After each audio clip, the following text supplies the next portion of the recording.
এবার খ নাম্বারে আমাদের বলা আছে কি, এটা খ নাম্বারে কি বলা আছে যে ওই সংখ্যাটা নির্ণয় করো। আমাদের সমীকরণটা কি ছিল? 4x - 5 সমান কি ছিল? 2x + 19। এটাই ছিল না সমীকরণ? এটা কোথা থেকে পাইছি আমরা? ক হতে পাইছি, ক হতে পাইছি না?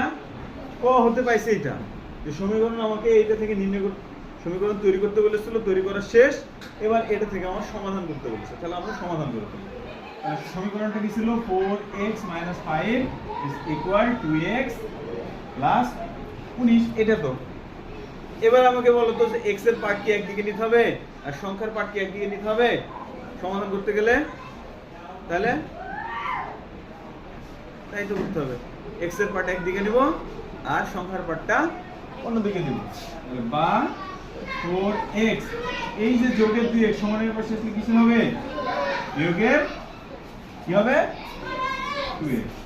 এই সমান আছে, সমান দিয়ে দিলাম। 19 আছে, 19 দিয়ে দিলাম। বিয়োগের 5 সমানের ওপাশে গেলে যোগের 5। বা 4টা থেকে 2টা বাদ গেলে কয়টা থাকে? 2x থাকে। 4টা x থেকে 2টা x বাদ গেলে 2x। 19 আর 5 এ কত হয়?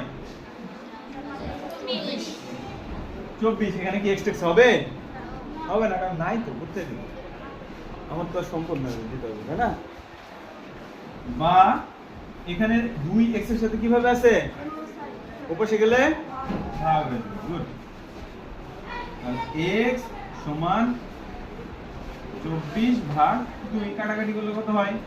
12 দুগুণে 24। অতএব x সমান কত পেলাম? 12। আমাকে বলেছিল সংখ্যাটা নির্ণয় করো। সংখ্যাটা কি ছিল? x ছিল। সংখ্যার মান কত পাইছি? তাহলে সংখ্যাটা আমার নির্ণয় করা শেষ। বুঝছি কি? এটা কি বুঝছো?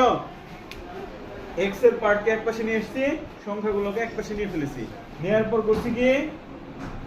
ক্যালকুলেশন করছি। 4টা থেকে 2টা বাদে 2টা হচ্ছে, 19 এর সাথে 5 যোগ করে 24 হচ্ছে। এবার 2 ছিল গুণ আকারে, ওপাশে যা ভাগ হয়ে গেছে, যা হয়েছে 12। অতএব x সমান 12। অর্থাৎ সংখ্যাটা কত? ক্লিয়ার?